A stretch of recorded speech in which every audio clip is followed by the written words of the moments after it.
All right, it is episode 60 of the On the Hunt podcast. My name's Elijah Winfrey. Joining me tonight, we have got the number one Lions fan, Mr. Bobby Bless, and our resident defensive coordinator, Nate Rucker. We're going to start things off because we haven't seen this gentleman in a little bit. Nate, how are things going, my friend?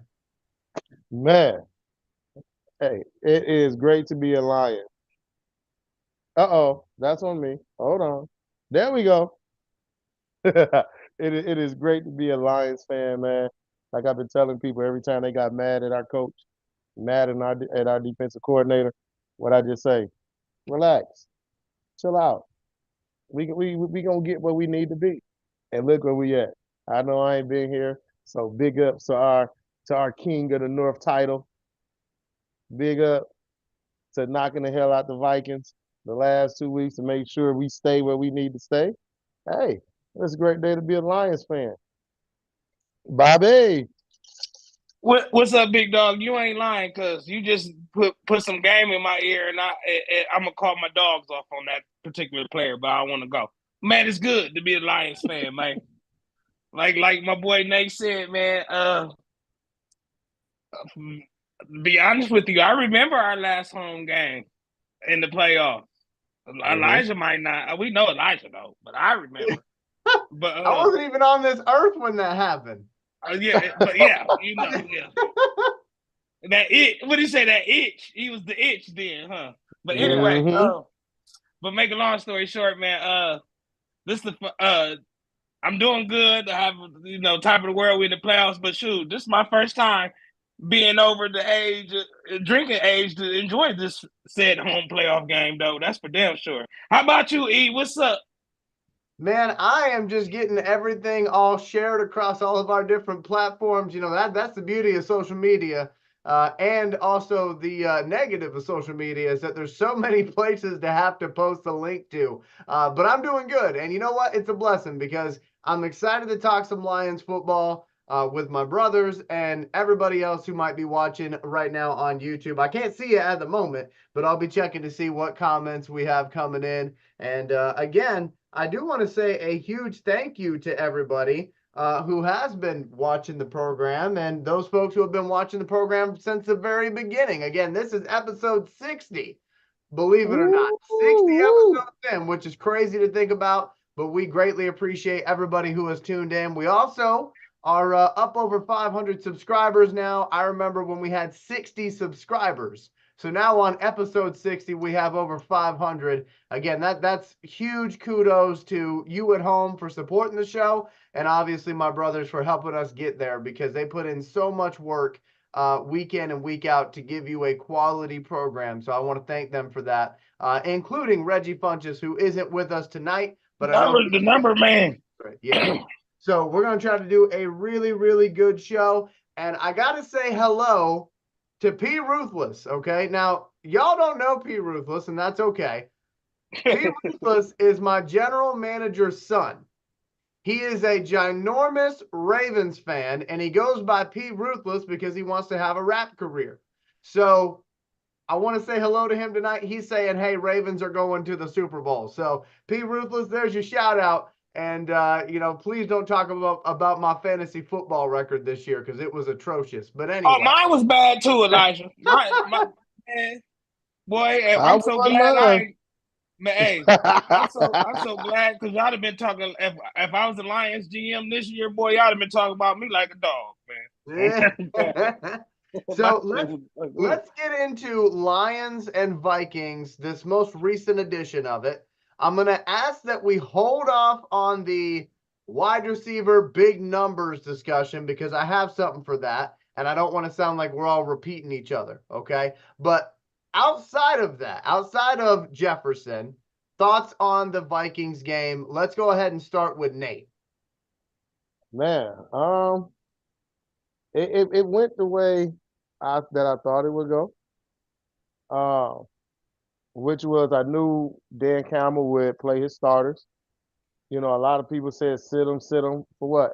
We don't even know nothing about the playoffs yet. Continue to, and like I said, I hopped in for a minute when I was working last week. Is that I knew Dan Campbell would play his guys. Like sit them for what?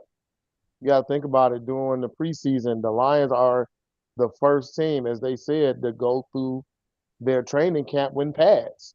They put on their pads before any other team in the league. So that way he said that they're ready. They're revved up. You know, they still had an outside shot at the number 2 seed, which would have gave us home field advantage all the way to the NFC Championship. So, you know, that was the bigger picture, and that's where I think a lot of people, again, with the hindsight, oh my God, Sam Laporta got hurt. He shouldn't have been out there, blah, blah, blah, blah, blah. Yes, he should have. Yes, he should. Like we are still building an identity. We are still putting fear across the league to let them understand that hey, we are here. We are not the SOL guys. This is a new regime. This is a new team. No, we don't take days off. Like, yeah, he could have set everybody. Okay, fine. But it was just like last year. When we found out Seattle won, we knew that that game truly was meaningless. Did he sit everybody, or Nope. did he send a Nope. message that say, regardless of what this game may mean to y'all, to us every game counts? And they went out there and whooped the Pack's ass in Lambeau. So that's one of the things where people have to realize, like, hey, yeah, I get it. The Lions are in a very different spot they haven't been in 30 years. But it's one of them, when you get into a relationship with a girl, you want to be yourself. Be who you are. You don't want to have to hide who you are because it's not going to last long. So let Dan Campbell be Dan Campbell and the Lions be the Lions. Dub, Bobby. Amen, brother. Yes, Daddy's back. Yeah. Yeah, I ain't even tripping. I ain't even tripping about Laporta getting hurt. They gonna get hurt anyway. No matter when they play the game, under what scenarios. That the world we live in with our football players, they try their best to try to take injuries out the game, but 9 times out of 10 the player gonna get hurt. Now, if he was sitting out, what? Oh, it doesn't really. I don't think it really hurt us as a team is how these guys are all locked in. I'm just being a optimistic fan. I feel like Laporta is going to be missed more in the blocking game, more so in the receiving. So people know they always highlight his receiving. That's the one he's breaking records with, and this, that, and the other. Don't get me wrong, but the kid is one of our best blockers on the move. If that's not a lineman. So I think he's gonna be missed more than that. But as far as as far as the game though, man, they lied on St. Brown. That boy scooted to that end zone. That boy, and then did you see how all those guys made sure they got in? I seen Gibbs down there. I seen Reynolds down here. Man, the way they was acting, how Dan Campbell gonna keep them boys on the sideline? Right. It's gonna hard. He ain't want to deal with that shit. I don't blame him. Get your ass on Talk to out him, there. Bobby. But yeah, but for real though, they locked in, man. Because Saint Brown, he got that. He's not known as a burner, so he was still giving this. He was maxing out there. He's hitting moves, and then as a team, they carry him in there. So that lets you know, man, we invested. I have never seen a Detroit Lions team that's so what I'm looking for that's willing to sacrifice their body to get the next yard or to get the next touchdown. It's amazing that you can actually see their brotherhood without them even having to talk about it. And as far as that defense, man, it looked like Aiden Hutchinson done caught on. I think Aiden Hutchinson ready. And like they say, when you're getting hot at the right time. So I'm happy with Aiden Hutchinson. And I'm honestly happy with Jack Campbell because he was out there looking like Bobby Boucher. He was everywhere in the last game. So I like that. And I think the Detroit Lions are well on their way if we play our game. I think we don't have to really try to stop people, beat people at their game. I think we are a team where we can force our kind of game on the game, set the tempo of the game, and that's going to be a good advantage. And Minnesota, I know Jefferson want to get up out of there, man, because he looked like a Lamborghini in the trailer park. That's about it. Man, That's it. man, he was mad. He good though. He good though for sure. So I'm going to open up my thoughts by saying I'm happy with the win.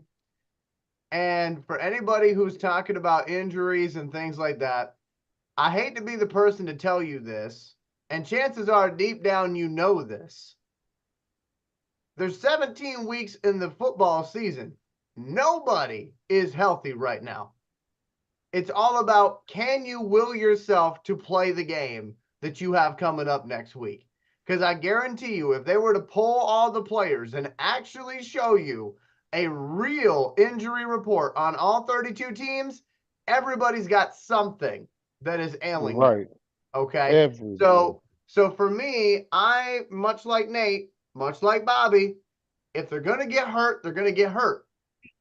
You can't bubble wrap them because eventually they're going to get hurt anyway, you know? So for me, I understand why Dan Campbell did what he did. Would I have done that? No, I would not have done that, but I get it. Okay. I understand where he's coming from on that. As far as, other thoughts on this game, some people during the game itself were talking about, after Laporta went down, they said, get everybody out of the game. Then Khalif went down, get everybody out of the game. And then Amon-Ra got basically assaulted on the field because guy tried to use his rib cage to get up. Boy, they better be glad Sue ain't here. Boy, everybody said, get him out of the game. And as a former coach, I'd like to add some perspective on this, because when you tell your team you are doing something and then you go against the thing that you said you were going to do, it hurts the team. So just as an example, and I'm not proud of this, okay?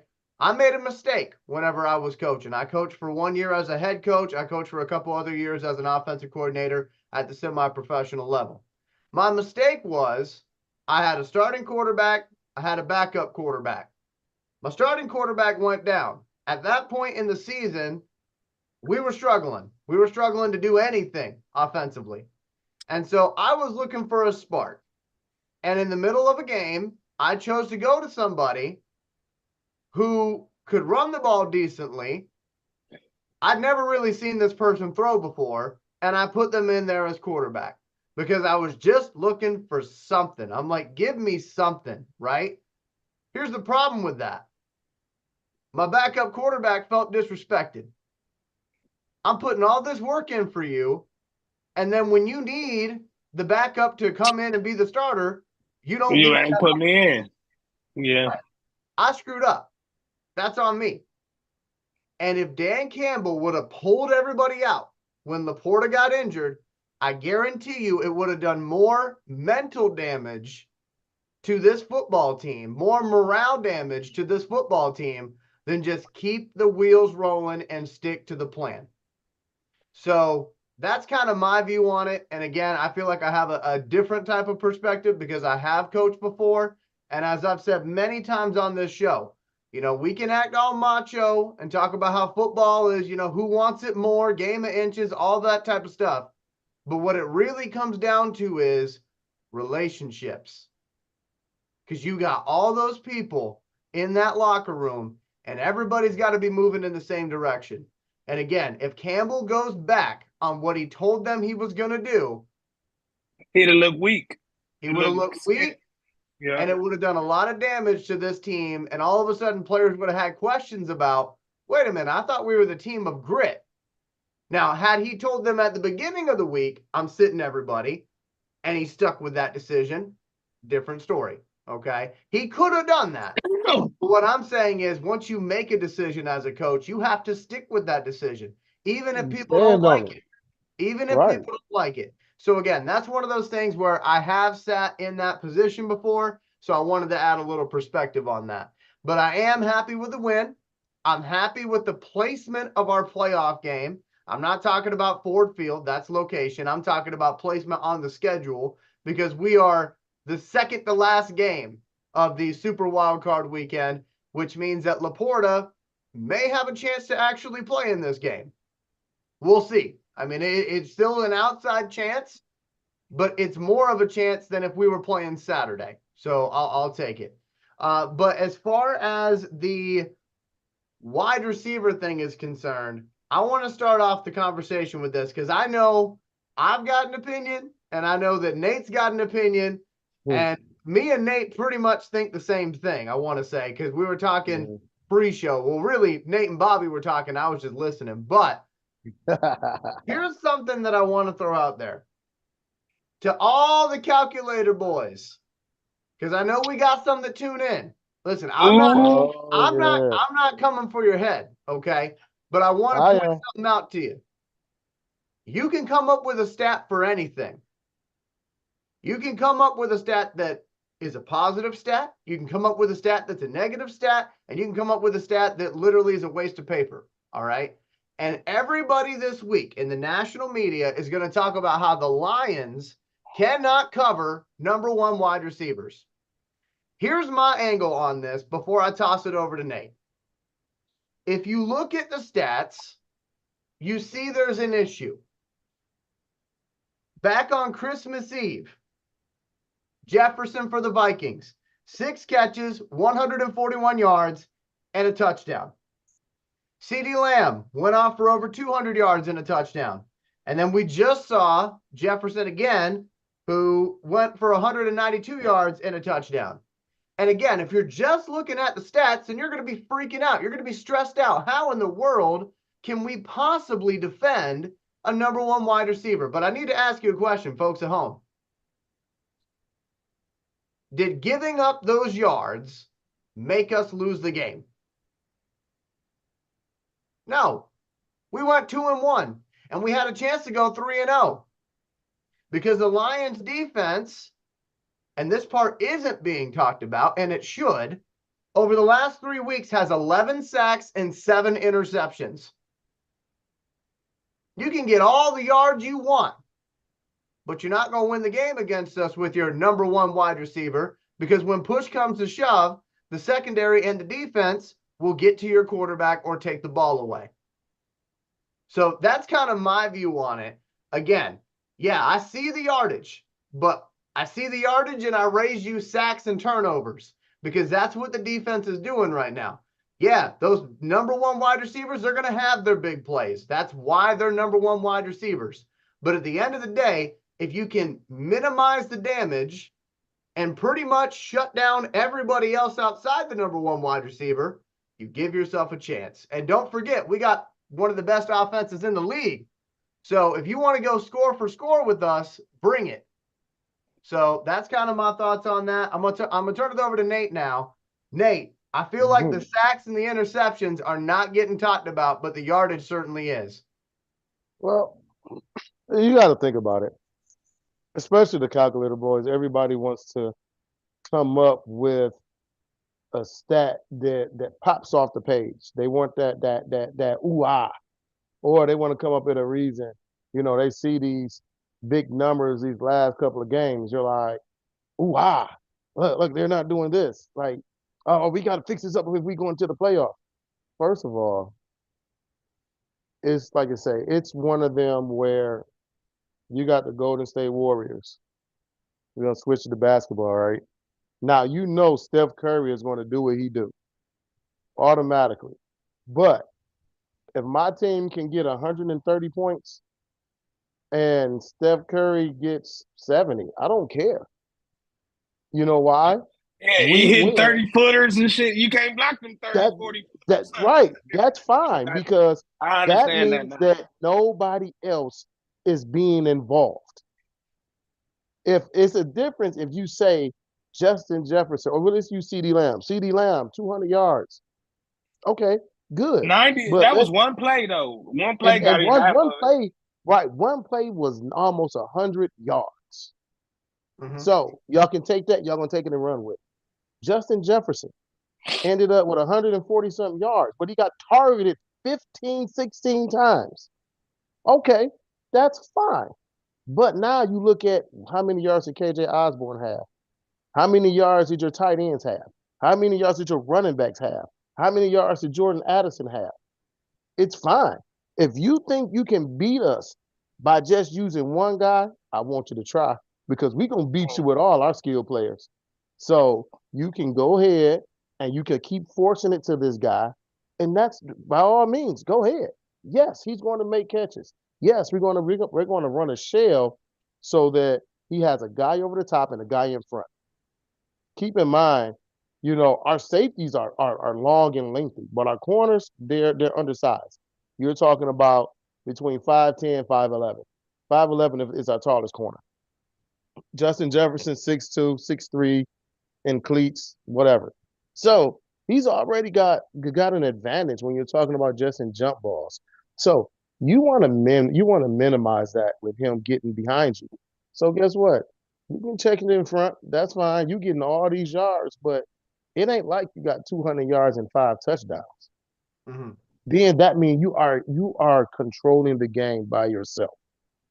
That's not the case. We're still beating y'all by two, 3 touchdowns. So what difference do it make? And that's just what happens. And people talking about oh my God, we gave up 400 yards to Nick Mullins. And I had to tell a guy, I said, if you think about it, Nick Mullins is just Matthew Stafford, except he's in Minnesota. Some people, sorry, but if you think about it, Nick Mullins has one guy, and he throws that bitch to him all the time. Well, and that's what's so frustrating though about our fan base. And I know you got frustrations to get off your chest tonight. Oh yeah. They're fickle and PTSD enthused. But one of my biggest frustrations though is the fact that out of one side of our fan base's mouth, they will praise a defense. They will praise any of the 31 other defenses for being bend but don't break. But when our defense does it, oh, it's a problem and we need to fire the defensive coordinator. And we've been talking about that all season long. And it's like, look, how many 100-yard rushers have we had against us? Not many. We're one of the best in the league to do it. True. And if you want to talk about yardage, again, I'm here to have that conversation with you.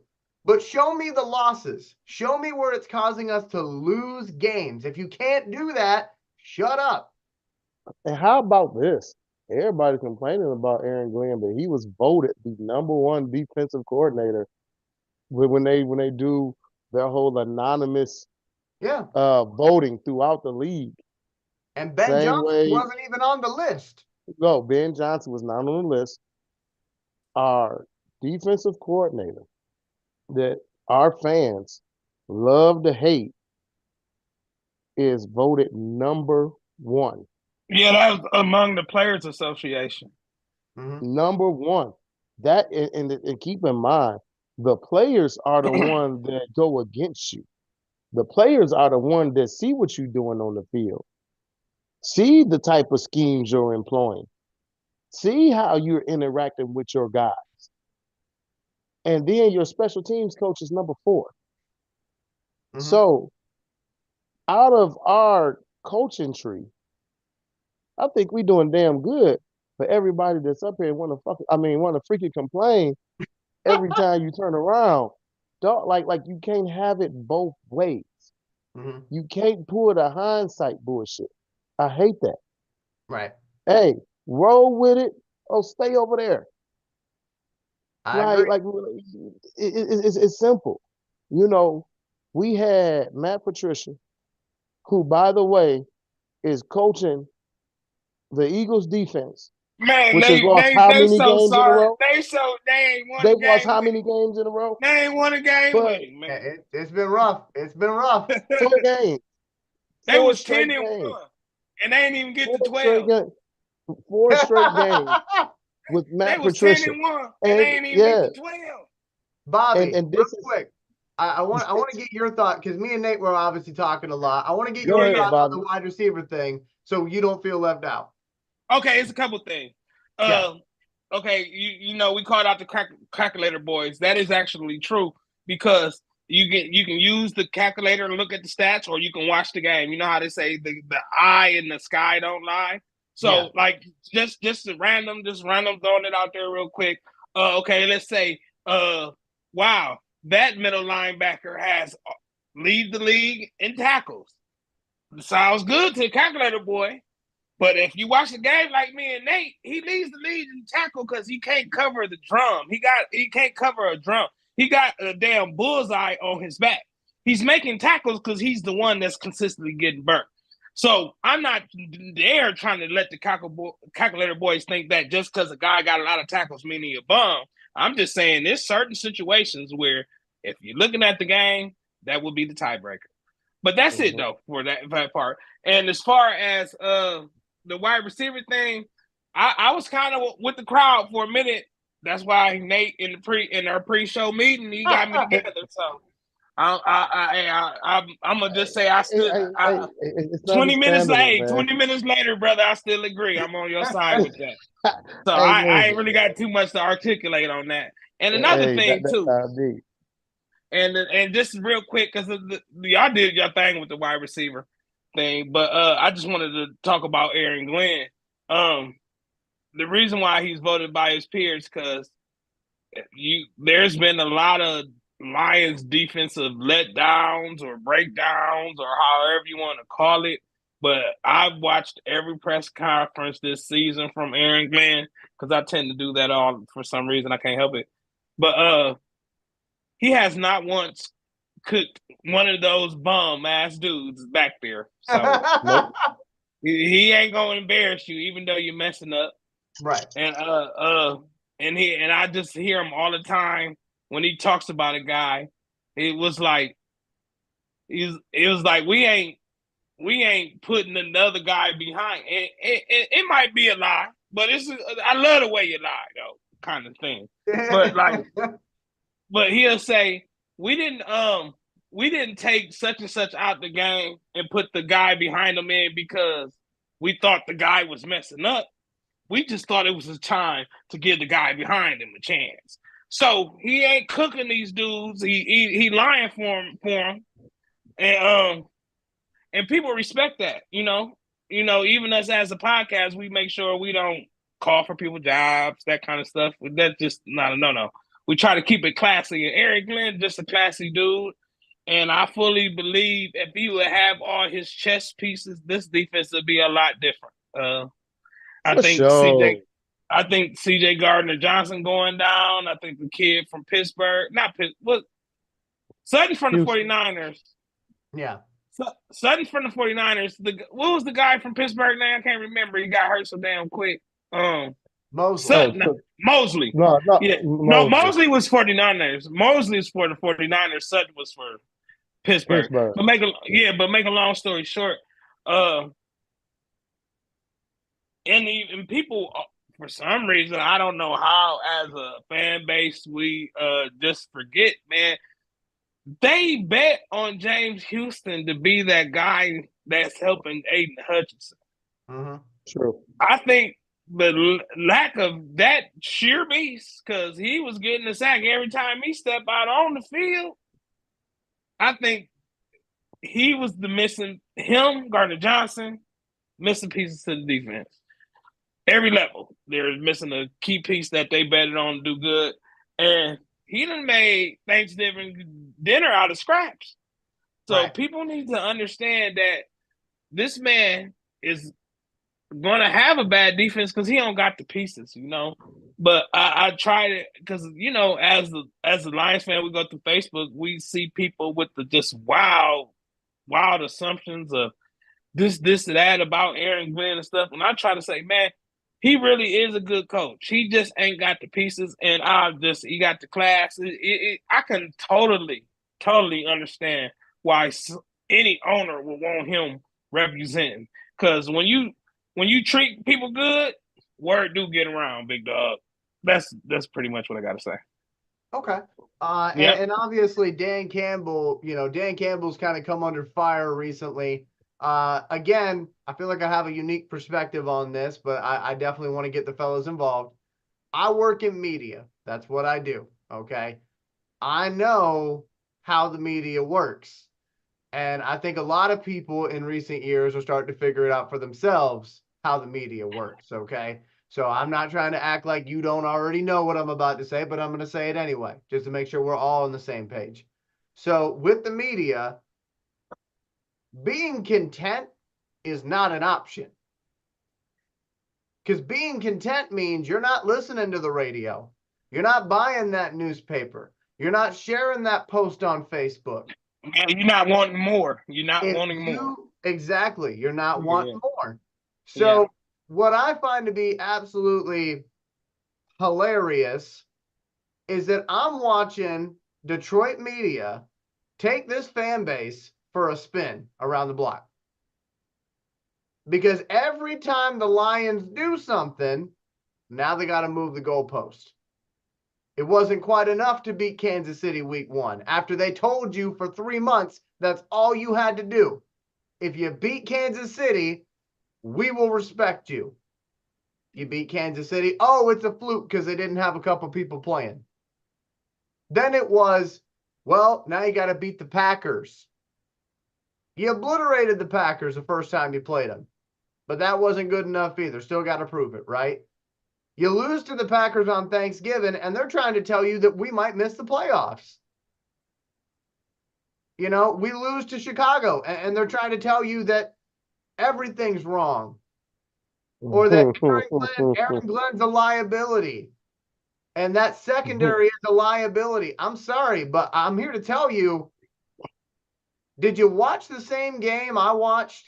Because it seemed like we won our first NFC North title because the defense showed up and took the ball away.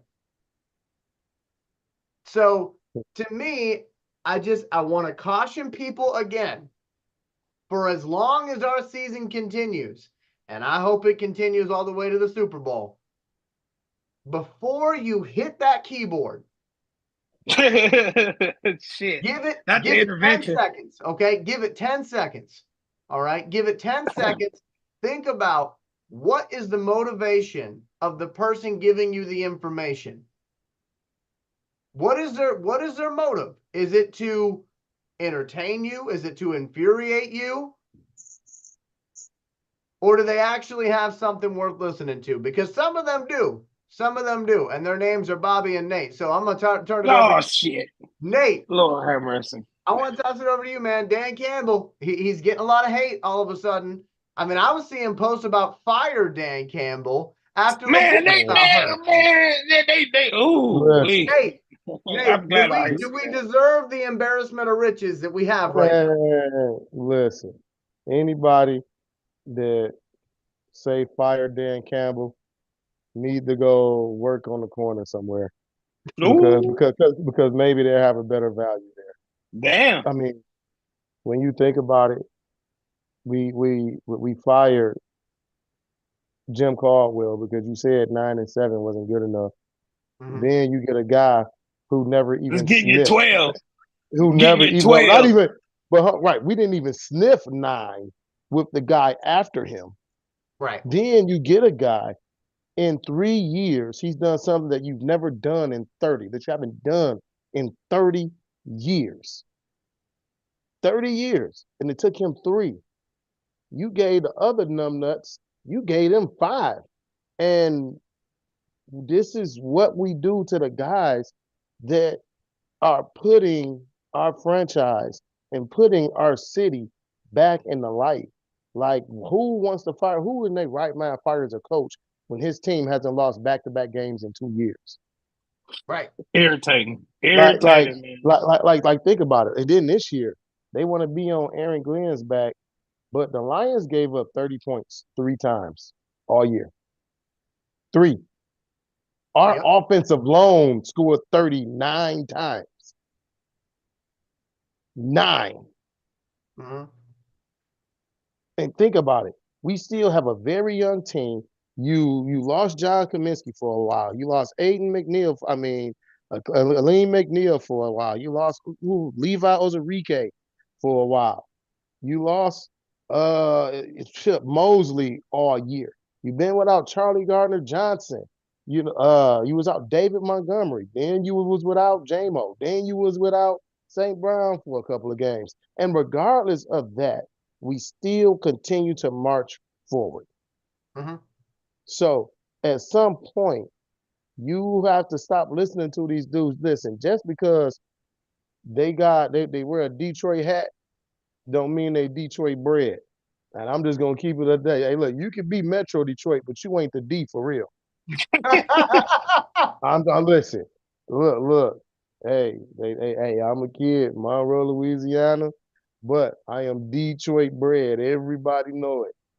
You know, my address we moved up here was 7046 Alaska off Joy Road in Livernois, 48204 in the middle of the D. I'm Detroit born and bred. These guys, Dearborns and Livonias and Warren, you're not the D. I don't care where your show is. Only thing these guys are on here is to create clickbait and then to frustrate our franchise.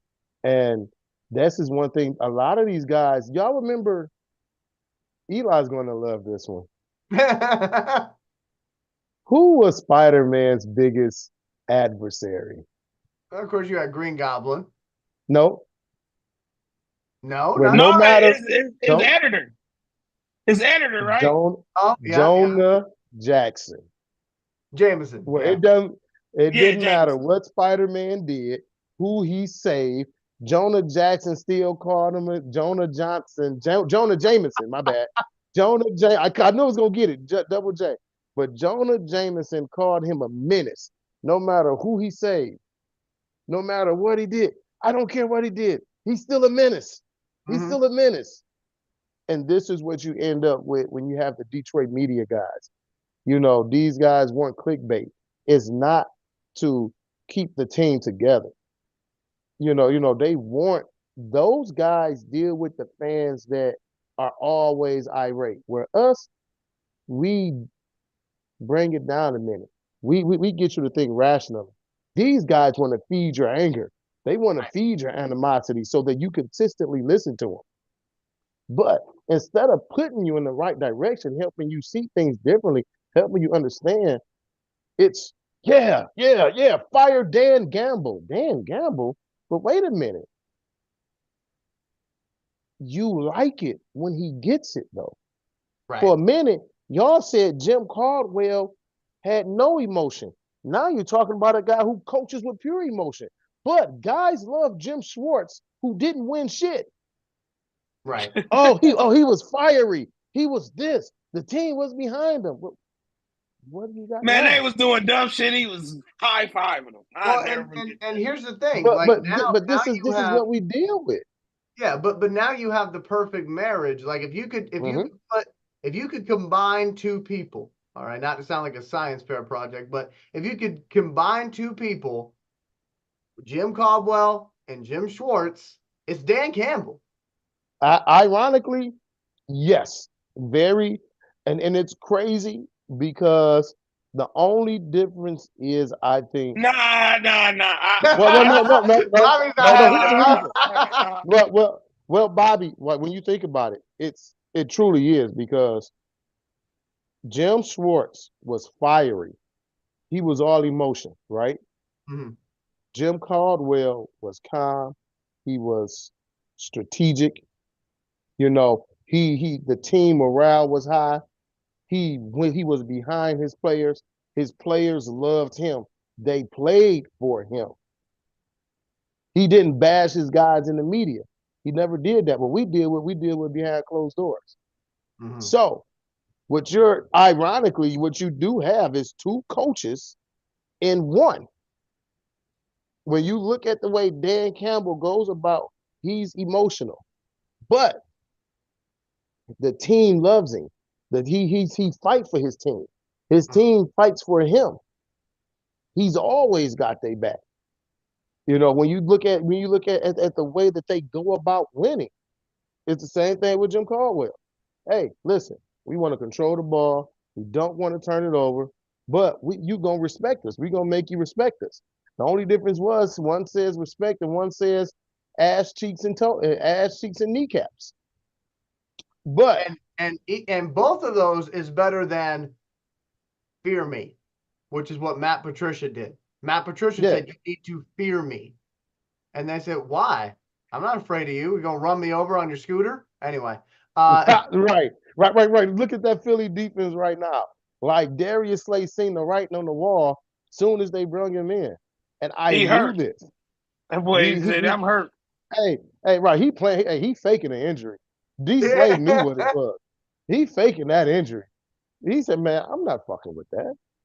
I Hell already yeah. know." And if you look at Philly's defense, the amount of points and the way they give it up is the same thing he did here. He's back with that same dumbass pencil in his ear, back, with that stupid ass hat backwards and pencil and fuck breadcrumbs in his beard and bologna stains on his shirt. Oh, It's no. He dirty. just, it's That's just messed up. no. The top of his chest be dirty. That's where his bib should be, where he's dropping all the crumbs on his face. But I'm just saying, dog, we have a good team. We have an explosive team. Mhm. We have a team right now that truthfully can go point. I don't really, I'm gonna be honest. We played Baltimore. We lost that game. But yes, yeah, I did. No, that's the part I forgot. Can you throw it here? Uh, the only thing What the heck that was that? does that I mean that they could go point for point with is Miami. Miami, I think, is the only team that can match our firepower on offense. When we clicking, Miami is the only team that can match it. The only team. So we'll see. So, Bobby, do you have any thoughts on the Dan Campbell hate, or are we good to move on? I don't pay no attention to that shit, man. Give me, give me the guy. Like I always say, even like the players, man. Give me the guy that I gotta calm down. You feel me? And the only reason why I disagree with the Caldwell Swartz, because Dan Campbell think he a player on the field with the guys. I think I see as uh Jim Caldwell and Swartz as a leader. This guy a leader, but not like on the field with the men. Like I think if they threw Campbell a helmet on Campbell, they had to stop his calm his ass down from coming on the field. Right. So that's the only reason why I disagree. But I you know what I mean. They are.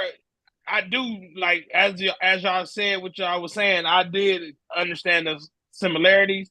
It's just that I think Dan Campbell stands alone. You know, I just really do. Nothing against those guys. Everybody know Caldwell was my favorite guy, but Dan Campbell, he's even on another level over Caldwell. Like he is standalone. Like he probably our best coach in the history of the team. Just we And I just ain't got there yet. and obviously, as you know, Bobby, I really liked Caldwell as well because Yeah. I appreciated the consistency, and I have a respect and admiration for Jim Schwartz as well, because even though he didn't win a lot of games, man, nobody wanted this job.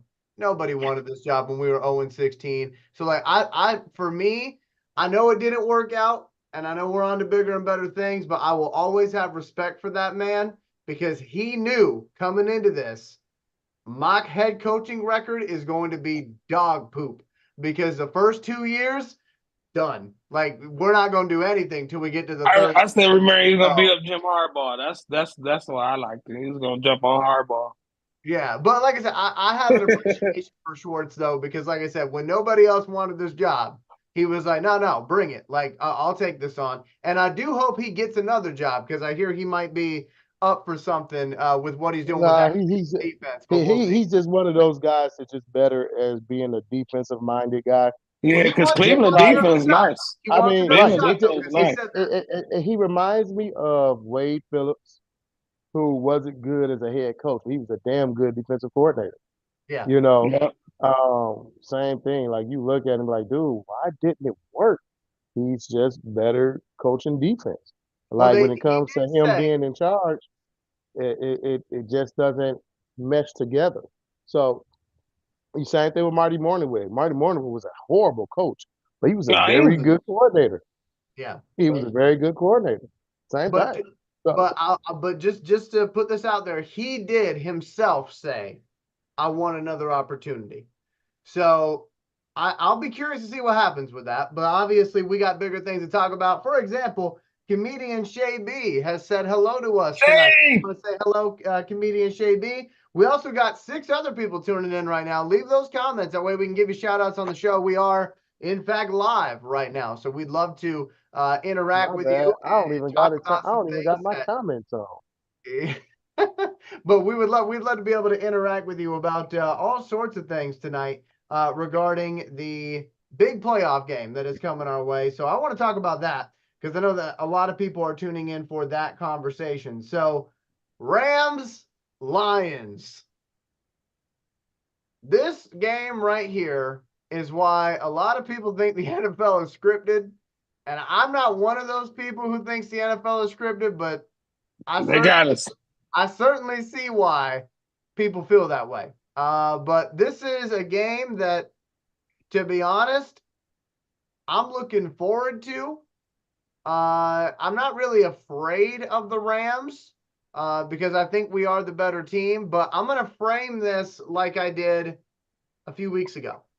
So Nate wasn't here, I don't believe, on that show. I think he was working that night. So we were talking about the upcoming game with the Dallas Cowboys.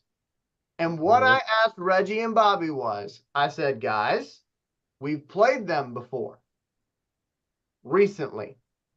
So do you believe we are a better team now than we were then?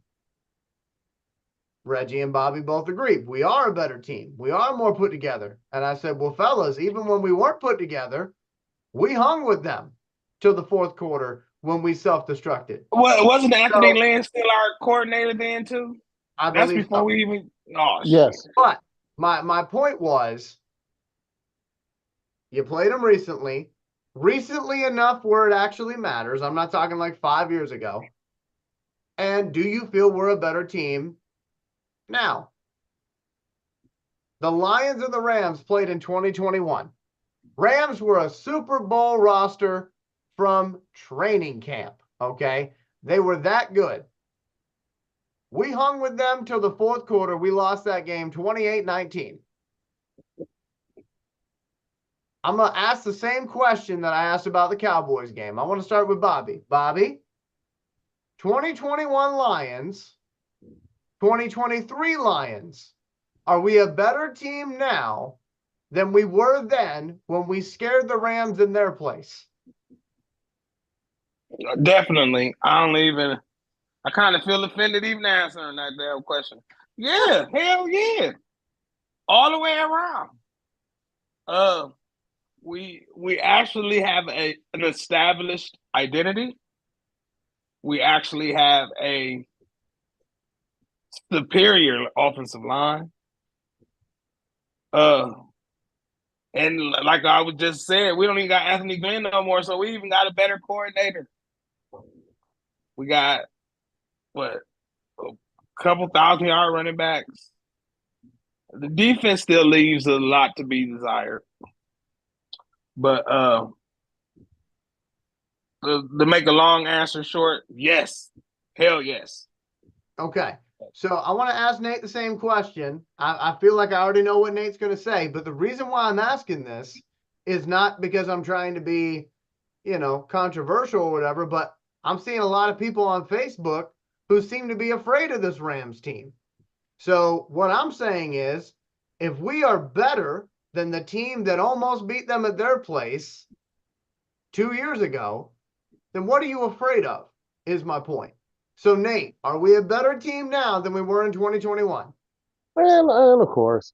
But you deal with these guys who they a lot of them are calculated boys and a lot of them don't truly dive into what a team has going on. Like a lot of them just stick with Lions, and if it's a guy that they love or they really like, then of course they'll pay attention to him. But they don't pay attention to the whole team. Mhm. That Rams team, number one, they're going to be without, they have a very good running back over there in Kyron Williams, who's out. You're not worried about him. So yeah, He you ain't still he got. not playing. I thought he was playing. I don't know. It's still early. They may play him, but we'll Yeah, see. he playing. But again, you talk about that. Then you got Cooper Cup and you got Puka, who I want to get into the fact he should not be in the Pro Bowl. There's no way that St. Brown got snubbed for Puka. But anyway, their defense, you've got Aaron Donald, and then they've got a young rookie over there, Byron Taylor. But is that enough to really stop us? Is that enough for us to even be worried about? Honestly, people, honestly, like, did you not hear? We scored 30 points 9 times out of how many games? Really? This isn't even a thing. And our pass rush has been up and down, but the only time our pass rush really hasn't been successful as far as putting pressure on quarterbacks is when we have mobile quarterbacks. We're talking about Mr. Hold the Ball himself, who's definitely known for staring down defenses, and we got our general back on the back end, Melifonwu, who I told people wasn't going nowhere. I told y'all in training camp in the beginning of the year that Melifonwu was going to be that guy. Remember, y'all can roll back and check tapes. I told y'all. We can go back and check tapes. I was telling y'all Melifonwu was going to be all right. Told y'all. So with Melifonwu, with Branch, Kirby Joseph, Charlie Gardner Johnson, like, come on, man. I'm not worried about none of that. The one thing, again, Matthew Stafford is notorious for staring down wide receivers. And the one thing that our guys do, if you have not paid attention, we have ball hawks on that back end. Right. You throw that loosey goosey shit up there if you want to. It will be coming back the other way. Like I say, you end up when you're talking about guys, when you're elite wide receivers, you're talking about CeeDee Lamb and Justin Jefferson. You're talking about 6'2", 200-pound wide receivers. 36 plus verticals, long arms, good bursts, all that. So for our corners, that is a bad matchup. So this is why which is why we switched to run that shell so that hey, y'all can have all this underneath. You can have one guy, but that shit over the top been taken away. If you look at all our interceptions, guess what? This is why our safeties are back there taking that shit when you think you're going over the top because you're trying to throw it over that corner, but in front of that safety. Guess what? Our corners are getting enough depth so that you're overthrowing our wide receiver right to our safety. And who does Matthew Stafford throw a lot of picks to? Safeties. So let's talk about Stafford Goff because a lot of people are going to make this game about that. And I'll be honest with you, is it a juicy matchup? Hell yeah, it is. Hell yeah, it is. Like I'm excited about it was that. written. I was excited about it back in 2021 when it happened back in LA, or Inglewood, I should say. But I'm excited about the matchup between Matthew Stafford and Jared Goff.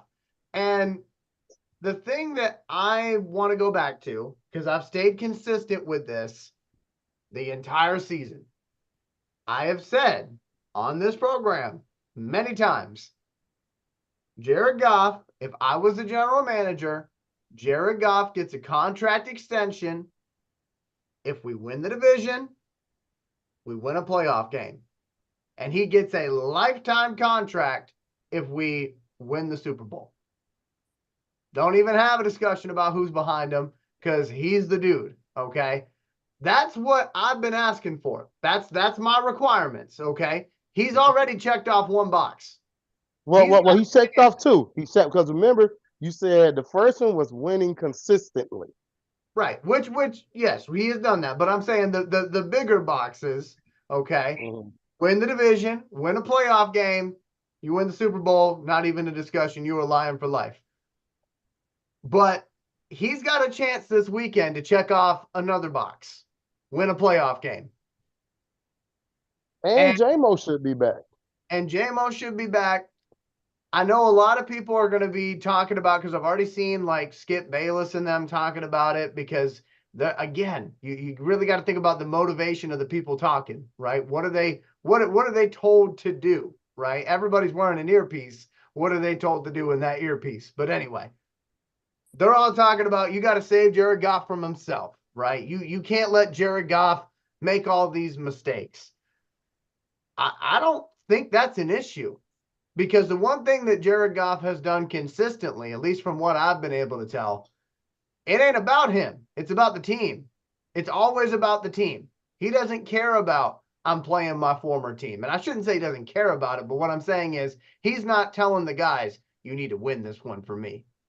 It's not like that. He said, we need to win this one because it's been too damn long, and I want to win a playoff game and keep things moving in the right direction.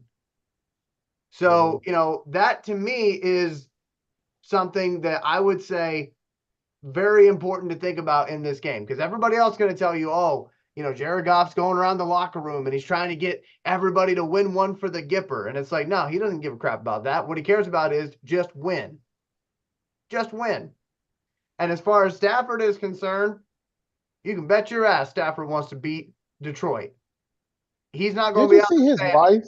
Let me just go ahead and just give you this win. But you know what? I will say this. I do believe that they love Detroit. Okay. I do believe that. But it ain't about love on Sunday night. It's about two competitors going at it, win or go home. And so that's why, even though, yes, I do really love Stafford. I really do. And I'm learning to love Goff over the 3 years that he's been here. He's earned my respect. On Sunday, I do not wish good things for Stafford. I'm not wishing injury, but I do not wish good things for him. And I think we might be one of the best defenses he's faced all season, as far as pass rush is concerned. But I want to toss it over to Bobby, because Bobby hasn't talked in a little bit. Bobby, this game, I know you don't like Stafford, so you can unleash if you want to.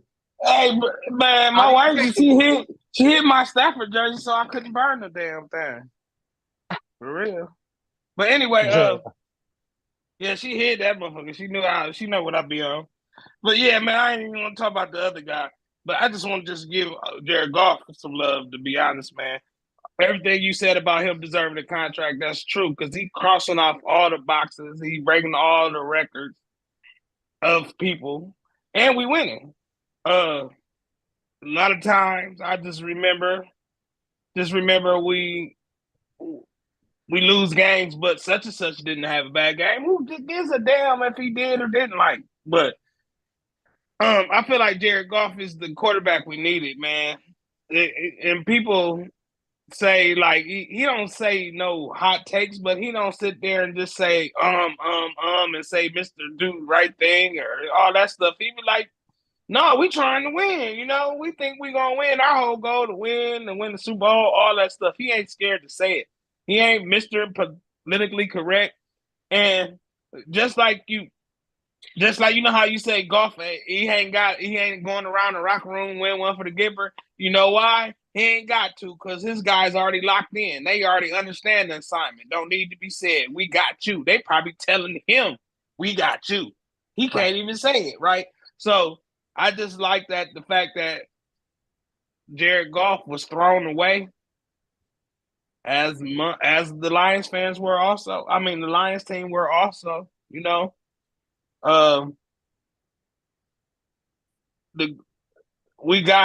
we trade Matthew Stafford and got all these good stuff from it. It's time to see if it was really worth it, right? Because if we're going against him, it don't get no better than this. We got the right coach, but the thing is, we got the right leader, man. He ain't all like erratic. You know what I mean? He's just an even kilter guy. If I do got any like negative stuff to say about him, it's more so of how he gets rattled when he takes a lot of hits. But as we all know, most quarterbacks when they get hit, they ain't the same. So Right. I just like how we got a quarterback that spreads the ball around. And what I mean by spread the ball around, he's not locked in on one person where they gotta guard the receiver like a damn punt return to shut everything down. So I'm just happy with that. But the main thing I'm happy with Jared Goff is that his connection with Ben Johnson has changed this Lions franchise. This is what it is. Long as Ben Johnson been offensive coordinator, he's been putting Goff in situations where he can be the same and run the ball. You know, we're not stuck on the one-dimensional offense. You know what I mean? We can run all different plays now. This is a new team. This is a better team. And it's very important that we show the world what we got. If we win when we win this playoff game, ain't no more same old Lions. This just is what it is. We on to the next one. So we, as Jared Goff check these boxes off, we becoming happier fans. We like he doing stuff that some of us, mostly Elijah, ain't never seen. You know what I mean? But that's it, man. You know I'm Team Goff, and I ain't gonna really do a bunch of Stafford bashing, but I still don't like him though. You can go on, get the hell on. All right, Nate, Stafford, Goff. Let's go out here, do what we do, get this dub. I seen his wife make an emotional post as usual. Somebody did they ban his jerseys from the building or something? I seen. Yeah, and I agree with it. So that was put out by the defense. That's a fake report. That's a fake report. So this is how it was done. It was supposedly had been coming from the defense, but we know that wasn't the truth. So what they said was, you can have a number 9 jersey with duct tape. You can duct tape Stafford names out, and then write in JMO with a marker. But again, to me, you don't have to show support for Stafford. Your support should be for the Lions and Jared Goff. Okay, I get people being happy for him being a Lion, but let's be honest. What the fuck did he do as a Lion? Thank you, Nate. Say it. I'm just wondering. I'm being 100% honest, not even bashing. What did he do that makes him this godsend to the Lions franchise? He kept us competitive when we didn't have nothing. Man, only thing he did was be the best. What they gonna say? I know. Only thing he did was be the best quarterback because this Lions franchise had a piss poor history of drafting. Like, when you look at who we had at quarterback, you're like, fuck. You had Rodney Peete, Andre Ware, Sean Hill. Yeah, you had Joey Harrington, a watered down Dante Culpepper, Joey Harrington. It's not like fuck. Like you said, they go all the way back to Bobby Lane, the curse of Bobby Lane. That's just how bad that the Lions franchise was when it came to drafting quarterbacks. But when you think about it, do we have playoff wins? No. Nope. I mean, not with the Lions, he didn't. Again, so to me, I'm not all in all that. I'm not. I give him love for never quitting though. He used to come back though. But now as a leader, come back. Now, as a leader and toughness, a leader being tough, and he did represent the city. That's something I'll never take from him. I mean, a lot of, like I said, Yeah. when he came to the D, he was Detroit every time. But guess what? You left the D. You're not the D anymore. So guess what? When you come out, you gonna be booed and everything else like the hell you No, supposed to they ain't do. gonna boo him. They ain't gonna boo him like that. So I so swear Shit. to God. Watch here's what I happens. swear to Hey, God. here's listen. my Watch thought on what that. happens. Here's my thought Because on a that. lot of people, hold on, Eli, a lot of people might be like me and gonna be like, you know what? You could have just stayed, but you said you was ready to go. So, okay, thank you for being ready to go.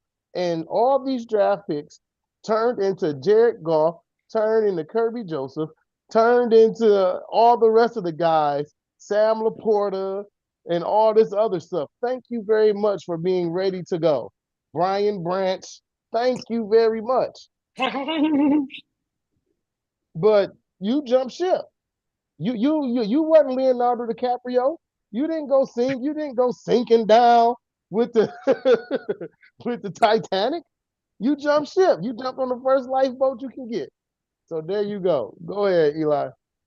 Okay, so my thought on it is like if I was going to the game, all right, if I was going to the game, I'm not, but if I was going to the game, personally, I'm not wearing a Stafford jersey. I own 3 of them. I'm not wearing a Stafford jersey to a playoff game where he's trying to end our season.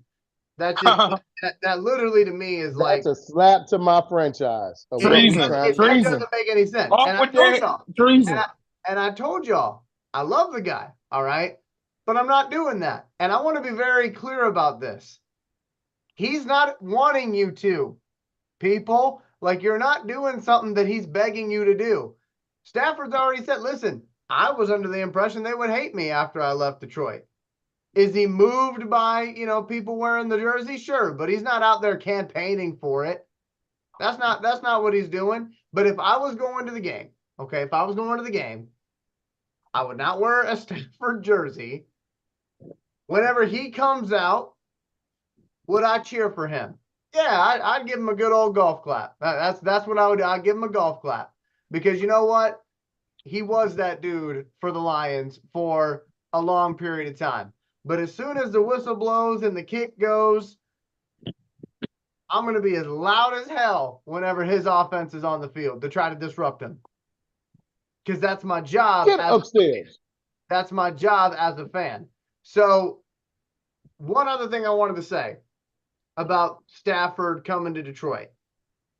The reason why I'm not saying boo this man is because Get upstairs. he didn't do what Favre did to the Packers. Because Favre did the Packers dirty because he was holding on forever. He was kind of holding them hostage. Then he goes, plays for the Jets for a season, and then turns around, goes right back in the division. And you knew that's what he originally wanted to do anyway, but they wouldn't allow him to. So that's why he had that one-off year with the Jets. He wanted to go play for the Vikings from the very freaking beginning. So that to me is some traitor shit. So if Stafford would have done that, I would say boo the hell out of him. I burn every single jersey I got of his because most of them were gifts that I got anyway. So I didn't spend my So can hard-earned I money. ask you a question? Go So ahead. real quick. What you think about him not even wanting to give Dan Campbell a chance? Because that's how I took it. I don't think Dan me can't. personally. So my thinking on it was, and I have said this before, but my thinking on it was Stafford at that point had gone through 4 different rebuilds. Now you can talk about why that rebuild came about, and that's certainly a valid conversation to have. He got each one of them fired. The But guys he got in his graveyard, but you okay. can only hear the same speech so many times before it loses its effectiveness. Hearing all these coaches come in, talk about how they're going to change the culture, how we're going to win, we're going to be brand new, we're going to be gritty and tough. Well, whenever you've been gritty and tough and gotten your ass kicked for 12 years, like at that point, you're like, listen, no more, no more. I want to go somewhere where they can use my skills, where they actually, as an organization, have it together. And I'm going to play out my golden years, so to speak, in the NFL with a team that knows what they're doing. Now, well, see how long that lasted. Could Stafford have stuck around? Maybe, but I don't think he wanted to be here. We know he didn't want to be here. And I don't think Brad Holmes and Dan Campbell wanted him here. To be perfectly honest, I think it was a situation where it was both sides saying, all right, we need to move on. So that's kind of where I'm coming from, because Brad Holmes and Dan Campbell, look at how they built this roster. They built it through the draft. And Jared Goff, yeah, he's up for a contract extension, but because we're not paying him top tier money like every other team is having to do with their starting quarterbacks, we've been able to do some things. I don't know. They will not, though. Well, that's where we got into the conversation about a month and a half ago, where I laid out all of my requirements. Before you open up that purse, here are my requirements. Win the division, win a playoff game, win consistently, Super Bowl. It's not even a discussion at that point.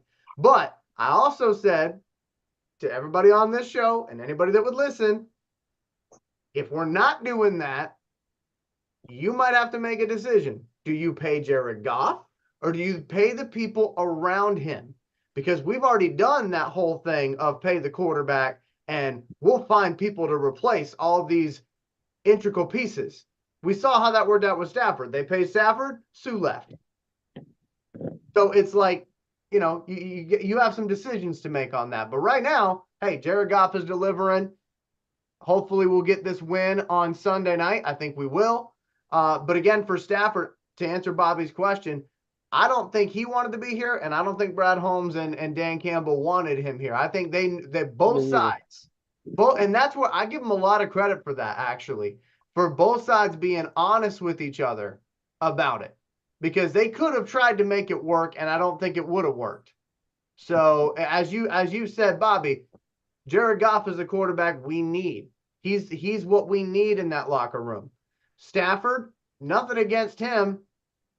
Honestly, I can't even imagine him trying to sit through another conversation where he thinks it's going to lead to, 7-9 and missing the playoffs. Like, that had to be so disheartening for him every freaking year. Like, dude, look at all the people we got, and we keep crumbling. I don't get it, and I'm sure, yeah, some of it was his own stuff, but it wasn't just. He had a lot to do with that shit too. We do have some comments here. Away. We got this is a hell of a name, by the way, for a YouTuber. That's Jago. We got Jago. Nasty. We got Jago, and Jago says, "I'm booing from the jump." Hey, listen, to each their own. I'm just saying, for me, I ain't gonna show up in a Stafford jersey. I'll give him a golf clap when he comes out. Welcome back. But then after that, get ready, because we're coming after you. Because none of these players have any loyalty to you. Because if you look at the Lions roster, there's only 2 people on that roster from when Stafford was here, and they're both offensive linemen. So that Tracy Walker. Okay, Tracy Walker. But let's be honest about it, though. Tracy's not going to say. And Glasgow. Okay, but Tracy's not going to say, "I'm not going to catch this interception right now out of loyalty to you." You better not. He's not going to. Like, let's be honest about it. Like, everybody on that defense. Sadie Deuce might clock him in the back of the head and tie him up in the fucking stall. Now, one of the things that I wanted to make sure we talked about before we run out of time here, keys to the game. So my first key to the game, my only real key to the game, outside of the generic shit that you hear every single weekend, don't commit penalties, don't commit turnovers. Well, no shit, Sherlock.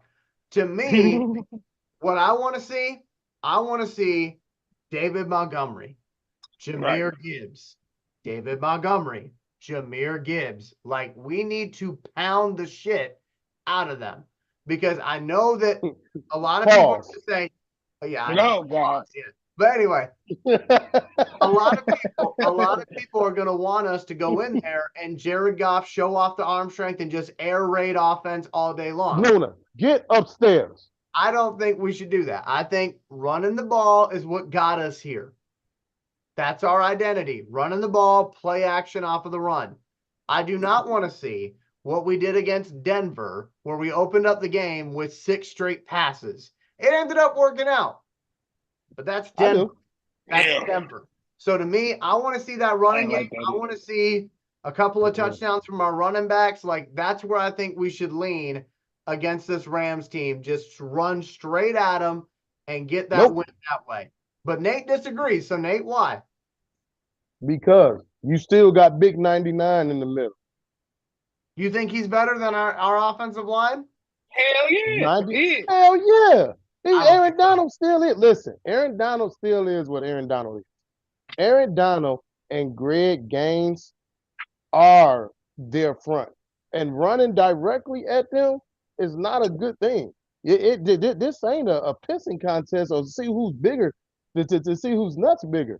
You ain't got to do that. We have more pieces. The problem with the Rams is they can't cover. Their linebackers are bad. So, yeah, you want to see more Jahmyr Gibbs and more David Montgomery, but I want to see them in the flat. I want to see them on routes where they're crossing across the linebackers, making the linebackers choose and decide if they're going to go for the wide receiver, if they're going to take the running back that way. That's what you want. But a macho contest running straight at Aaron Donald is not a good idea. That's really, again, they don't have Jalen Ramsey. They don't have John Johnson on the back end no more. So the best thing, you attack that. You ain't got to do all that. We don't need to make it complicated. Simple shit. Put these guys out here and make them have to cover Jahmyr Gibbs coming out the backfield. Jahmyr Gibbs on a sweep play, not running directly up the middle, trying to hope you can double team Aaron Donald for a gap. That's not a good game plan. To me, I'm not saying run it up the middle. What I am saying though is we need to not lose our identity. Our identity all season when we've been scoring 30-something points has been run the ball, play action off of the run. So what I'm saying is don't turn into Hawaii all of a sudden and say we're just going to run. No, you still can. Don't spam it. That's what Nate's saying. Don't spam it. Right. That's what I'm saying. Like, you can still do it. Like, the whole purpose of, and when you think about what we did with the Buccaneers, with the Broncos, those first 6 passes, that was because they were gained up in the middle to stop the run right off the bat. That was that was a 5 lineman. Right. They came in because if we remember when Chicago did it, they put the 5 linemen right there. And so it went to that old style 5-2 Bear 46 defense. And so that's why they came out pass to get them out of that. Like, you just can't go in here and be like, yeah, we just gonna run it, start off running, because everybody know what your identity is. Like, you can get to it, but you ain't gotta start it out like that. David Montgomery back to back. You know what I mean? Like, what made us perfect when Jahmyr Gibbs did what he did against the Raiders is, guess what? He wasn't just on the handoff. They had him in the slot. They threw it to him out the backfield. They even spread him out wide. Remember, he had 8-9 touches on the first drive, in the first 2 drives. And that's what opened it up when we played the Raiders. And that's the same type of mindset that I think we need to utilize when you playing the Rams. Make these linebackers have to run around with Jahmyr. We see it's pretty much damn near impossible. When he gets that, it's me. He makes people that's fast not so fast. I get that. I know. But my problem is that I feel like lately when they've been trying to get it to Jahmyr on flat routes, it's not working. Like he's not catching. And listen, I love Jameer, y'all know that, but he's not catching those passes. You know, there was a bunt, and one of them ended up getting intercepted. They were trying. They got too cute, and it got picked off against the Cowboys. And they weren't trying to get it to Jameer on that play. They were trying to get it to David Montgomery. But that's my They was concern. blitzing though. My concern is that Ben Johnson tries to get too cute because it's a playoff game. Look at what I've been saving all season. You ain't seen this yet, and that puts us behind the 8. So that's God what damn I'm it. saying. Elijah, I swear, you and Nate is. I was on Nate's side, and you said that, and then, oh my God, y'all behave, y'all, please. Well, listen, no. And the thing is, I get what Nate's saying. I get I what do Nate's too, saying. and I get what you're saying. Y'all make a good point. But my thing is, because again, I'm not saying that we need to run it 40 times. Okay, that's not what I'm saying. What I'm saying is, don't forget what got you here, and do what got you here. You know, don't try to get too cute. And we have seen moments this year. Yeah. Not very many, luckily, but we have seen moments where Ben Johnson outcoaches himself. And it's like, don't do that. You know, don't do that. So that's my concern. I want to toss it over to Bobby, though. Bobby hasn't talked in a long time. So, Bobby, your team, my friend. Oh man, it's kind of like what you saying, but it's more so not with the running game. It's actually kind of what you say. Use everything we got. Just don't, because Nate, the way you was talking, like you wanted to pound the run. Like, no, we don't want to do that.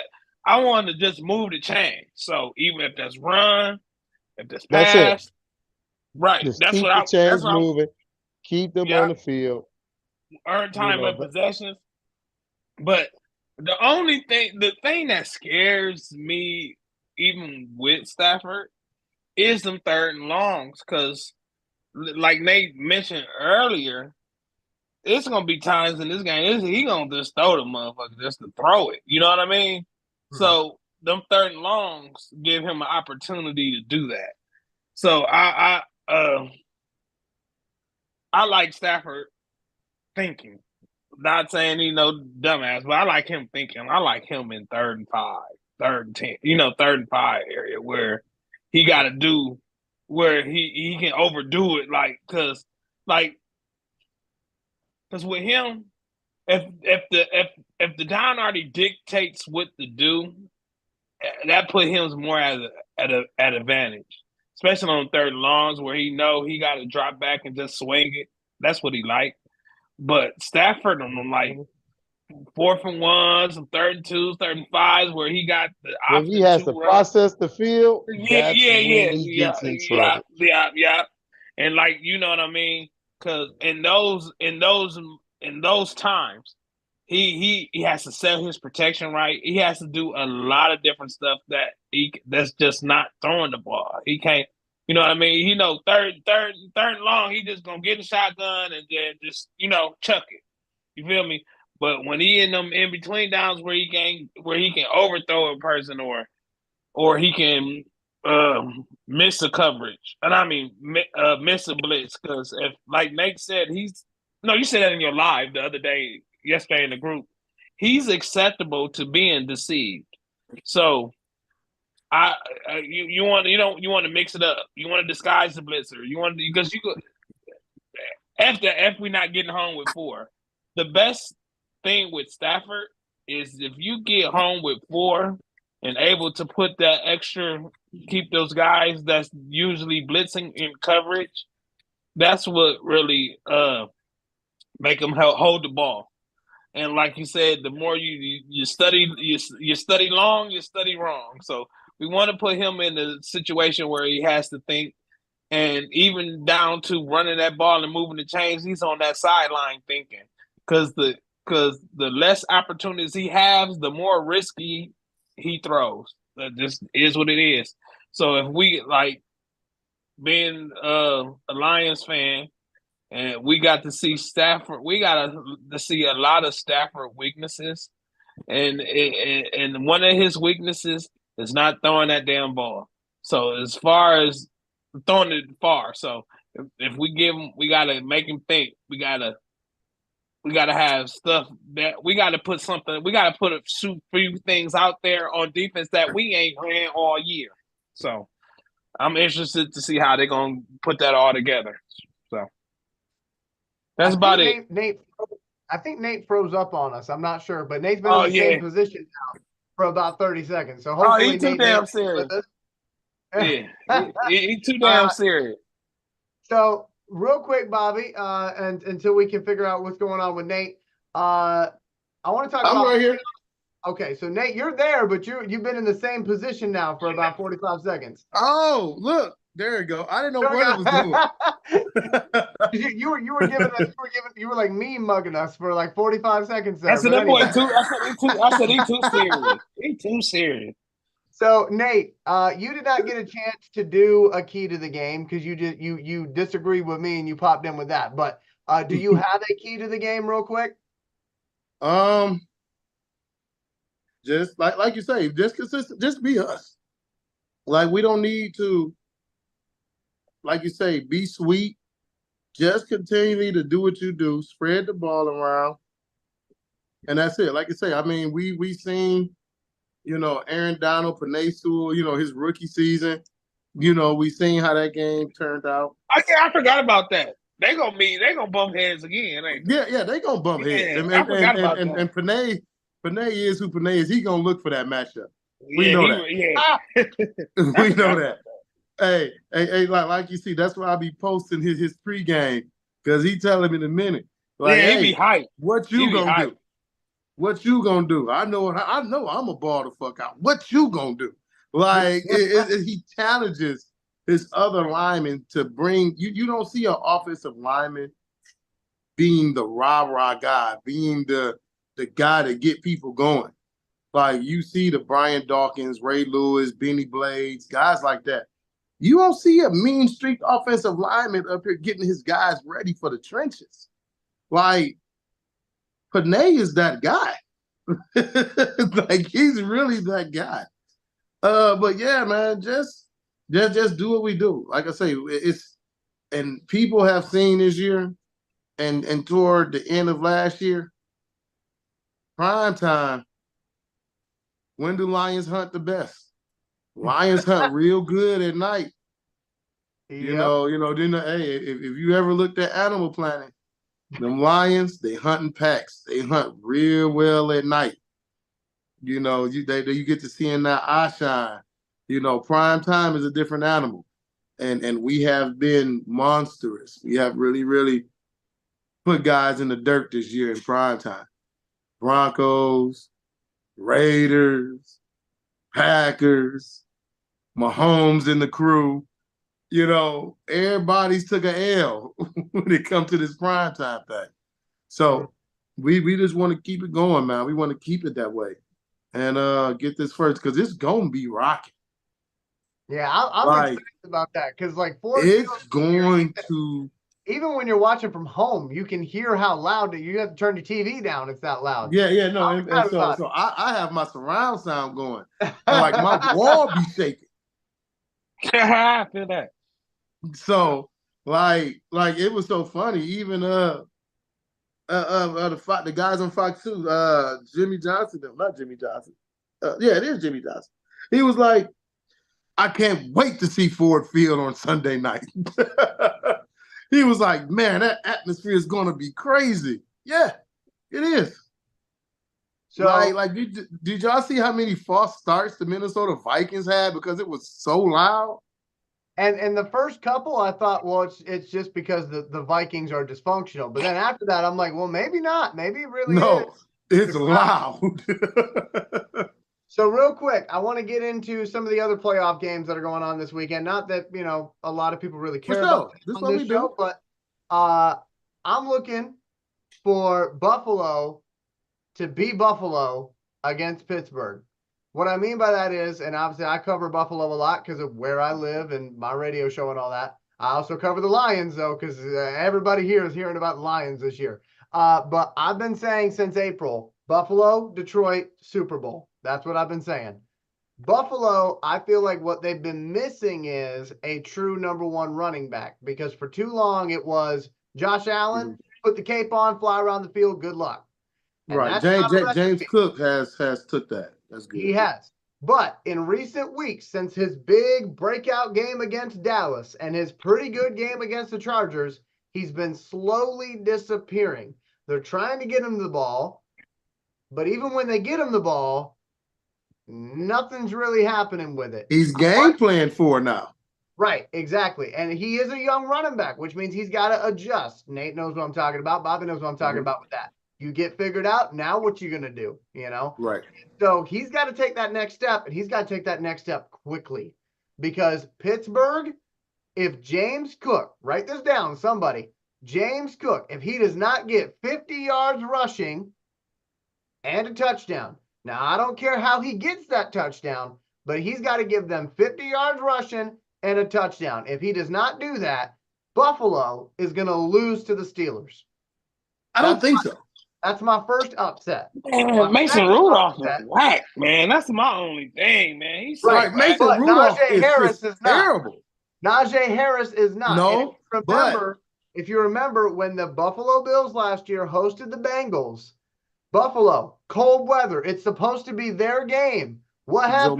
Joe Mixon ran in there, and he was everything the Buffalo Bills were supposed to be. That ain't Najee Harris, though. Joe Mixon is a different element that Najee Harris doesn't have. You know, Joe Mixon is Najee Harris is north and south. I watch him.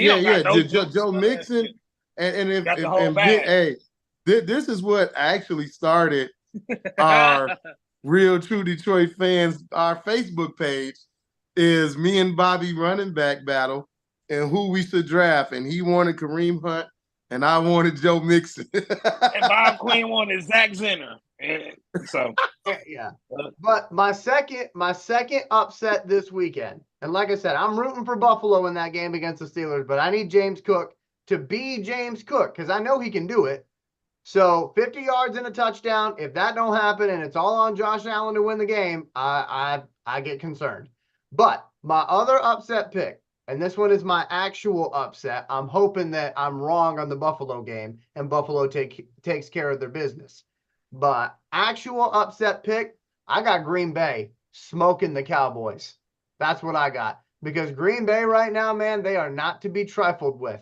And I know a lot of people are going to look at the Bears game and they're going to say... They got some fast-ass receivers, man. But again, they're going to look at the Bears game and they're going to say, well, they only scored 17 points. Okay, but the Bears defense has gotten astronomically better, okay, since they brought in Montez Sweat. He a beast. So for me, like I said, Jordan Love. I tried to tell him. Jordan Love, he's put it all together. He's put it all together here late in this season. And Dallas, they should not right now be bragging about having not lost a game at home because they should have lost to us. Okay. Yeah, they do. They more than do. I agree. More than do. And like I said, I see a beautiful scenario where we get a second home playoff game because I see Dallas losing and I see Tampa Bay winning. And I do believe because of our records and our head-to-head, that's true. We would have a home game against Tampa Bay. Yeah, yes. No, because we're the 3 and they're the 4. So right, that's why. But I want to go to Nate and Bobby. I'm going to go to Bobby first. Bobby, playoff upset this weekend. Anybody you're thinking is due? Let me look at it again. Yours was a good one.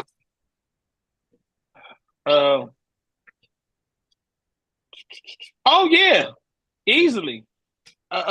Tampa Bay for sure. Because the Eagles, they fell off. You know, like I just said when we started, they were 10-1 and didn't even get to 12. Dude, it's over for them. They spiraling. It's over for them. So I don't think, to me, it's not really an upset. But they ain't it. They went full Patricia too. They got the smelly belly defense. Man. So not full Patricia. They went full Patricia. So Tampa Bay. So I'm all in on your scenario. Okay, Nate. Elijah picked y'all for the upset, Brenda. Look, I'm with Bobby. I got I got Tampa Bay and the Packers. They picked the Packers too, Brenda. And the Packers come here, and then we kick the shit out of them, and then we go and wait on San Francisco. Well, I think in the scenario that I proposed, and again, the NFL playoffs don't make any damn sense to me because it's not really a true bracket because the freaking teams jump around. No, they recede. They recede. I know, and I don't like that crap. Like it should be like the NCAA tournament, like you know what I mean. But anyway, I believe in the scenario I proposed, Tampa Bay would come to Detroit, which means Green Bay would have to go play San Francisco. Go to 49ers. Oh yeah, I got them crisscross. Okay, which is fine with me. Tampa Bay is a perfect match. Hey, Tampa Bay is a great matchup for us. We dog walking their ass. They're a perfect matchup. Hey, but for real, shout out to Baker Mayfield because he was out there trying to get that. Yeah, that's right, my boy, Baker Mayfield. Yeah, come on now. Hey, he had messed up ribs. His ankle was broke. He was still out there. He wanted that $2 million bonus. I ain't mad at him for that. That's my guy. That's my guy. Yeah, right that now, was Baker cool. Mayfield. I was cracking up like, boy, he want that money. So we are at 7:57. Nate, are you good if we move Prospect Watch to next week? I'm good with it. Okay, just want to make sure. By the way, I will tell you the two prospects that Nate has. I'm not going to give you their names because that would be rude. But I will say that Nate's got some good ones. So we will definitely get to that. And for folks who are upset because we haven't been doing Prospect Watch, y'all got to remember something. Last year, we weren't in the playoffs. So, yeah, we were looking about the draft. Right now, all of us are just enjoying the ride. So we're trying to get Prospect been over since 1-6. That's the last time. That's the last time we really studied that shit. But again, we will have it for you. Oh, for sure. But it might take a little bit. That's all. Because we got to enjoy this while it's happening. But again, Sunday night, Rams, Lions. Let's go score predictions and we'll get out of here. Nate, score prediction. 38-17. Lions, right? You know it. Well, man, I gotta ask. That would be the ultimate switch up right there. That would be the ultimate Rams. Don't bet against the team. Don't go for a P Rose. Don't bet against the team, man. Never that. You know I ain't. Man. Look, I got Stafford throwing 3 picks and 1-6. Damn. You forgot to read Joe's pick 6 stat too about his ass. But anyway. We know what it is. Yeah, my prediction is about I see 31-14, something like that. 31-14. Lions. I think this game is going to be very, very close. And I think it's going to go down to the wire. I do have the Lions winning this game. But I think it's probably going to be something in the vicinity of 27-21. That's what I got for you. I'm going to tell you this. Long as Matthew Stafford don't got the ball with 2 minutes left, I'm all right. That's the one thing. That's the one thing I know for sure. That's what I think it's going to come down to. I think he like Michael Myers with that. I think I am not going to lie. That motherfucker was with a minute. like me and Bobby used to say all the time. Hey, if that motherfucker played every game like it was the last 2 minutes, he would be the greatest quarterback ever. Because 2 minutes, man, that dude, I don't know what the I don't know if he turned to a chia pet or that's what. That's a good point, too. Just because he ain't did shit from 1 through 3 don't mean nothing. It don't mean he threw. That's a good point. I think this game is going to come down to, and I know the fellas hate it when I do this, I think it's going to come down to 27-21, Stafford with the ball, 2 minutes left, and that defense is going to have to do it again. That's what I think it's going to be. I'm gonna have a heart attack. I hope I'm wrong. So you putting a heart attack on me right now? I'm not trying to. But bullshit.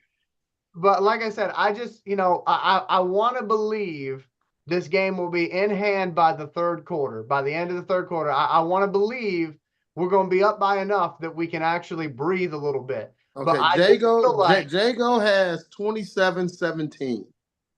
Okay. So basically similar to my thoughts. So we'll see what happens. I mean, but then again, you know what? 27-17. I guess my question back to Jago, and I hope I'm saying that right. Yep. Are you saying 27-17 meaning it's 27-10? And then they get a last like garbage time touchdown? Or are you saying it's going to be close until towards the end of the game and we're going to have to come back? Because those are two very different feelings. And I know Nate is hoping that I'm it's scared. latter. You getting it, man? Man, fuck him. I don't want him having the ball last. Period. But like Period. that's my concern though, because if you look at it the last couple of weeks, I mean the Vikings, obviously we won both of those games, but they still had the ball late in the game. That's when Dan Campbell need to go for it. Don't give it to him. Go for it then, Dan. Yeah. Go for it, Dan. Fuck it. Like I said, I do have the Lions winning the game, but I do think it's going to be one for the books. I really It's do. gonna be a dog. It's gonna be a dog fight, big dog. It's gonna And be a listen, dog.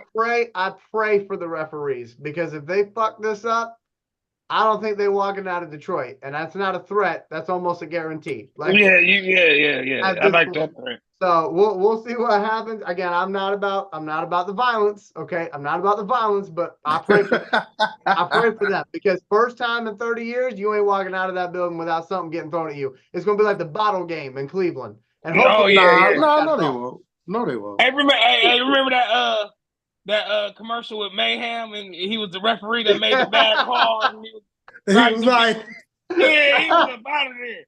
Yeah, we gonna have some mayhem up in there. yeah, I agree, I hope Michael. not. I hope not. I'm really rooting for what Bobby and what Nate said, where the game is not ever really in question. Yeah. I don't think That's what I'm hoping for. That's what I'm hoping for. But we'll see. We'll see. Like I said, and And then Jago's especially saying garbage time. That's what Jago. garbage time. Yeah, like I said, especially with Houston coming back, J-Mo coming back, we already got Charlie Gardner back, Elaine McNeil's back. Like, this team went through the injuries. I'm just glad that now is the time where guys are coming back. So now you'll really see what Aaron Glenn can do with his full complement. And it's crazy. Like I said, we lost Mosley. But again, the growth of Melifonwu, the growth of Brian Branch, it's crazy. Like the growth of Derek Barnes. Derek Barnes has been playing very good all year. He missed the one sack on Dak Prescott, but besides that, Derek Barnes has been solid. Jack Campbell, solid. Like, people got to understand, man. And this team is still young. Still young. I will say, though, and I don't mean to extend the show because I know Bobby's got to get to bed, but no, I'm off. I am concerned about our tackling because I am seeing way too much thudding and not enough wrapping up. That is something that did bother the hell out of me. And it's not just Derek Barnes either. It's Anzalone's doing it too at certain points. We're thudding like it's spring practice. It's like, fellas, no, wrap him up, take his ass to the ground. Campbell did a great job of that, by the way. Receiver caught it up high, and he still wrapped his ass up and put him on the ground. But I'm concerned about the thudding. We can't be out there thudding. We got to be out there actually hitting, wrapping up, and taking down. Finish the play. Don't look for the highlight. Finish the play. And as long as we do that, we're one of the best defenses in the NFL. Yeah, and ironically, they've been doing that majority of the year. You get some games where, where they get into that mode, but like people talk about Cam Sutton, but Cam Sutton, one of the best tackling cornerbacks you'll see. He's got 5-6 tackles for loss. He's a sure tackler. He isn't afraid to get up there. You got Brian Branch who up there. So, yeah, like I say, they got them games. Like Anzalone has been killing tight ends and running backs, trying to catch it in the flat, all this. So it's so much, man. They've been playing so good. You don't even see Rodrigo no more. Rodrigo is in the position that Kelvin Shepard wanted him in on Hard Knocks, where the talent of the linebacker crew, even though some people may not see it, they may not truly understand it because their things aren't popping off the page on them yet. Mhm. But, this is why we're here. We see the game in different ways that a lot of people don't see it. They're looking for the highlight. They're looking for, oh, he ain't made a splash. He ain't did this. He ain't did that. No, but he also hasn't messed up. I mean, he's doing his job correctly. He's not missing assignments. Like, he's doing what he's asked to do. So, it's good, man. Like I say, you got them games here and there, but I think these guys, and a great big shout out to Anzalone, because Anzalone has taken a giant leap. Like, for instance, Anzalone has led the league in tackles, right? Yeah. Y'all remember, so what Bobby said earlier, he talked about guys making tackles because they were always targeted. Yeah.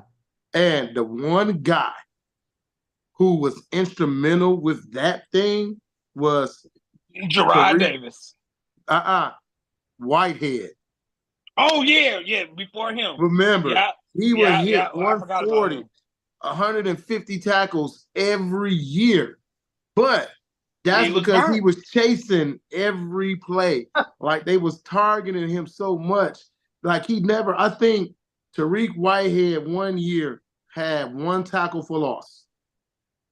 But he had 140-something tackles, 89 solo tackles.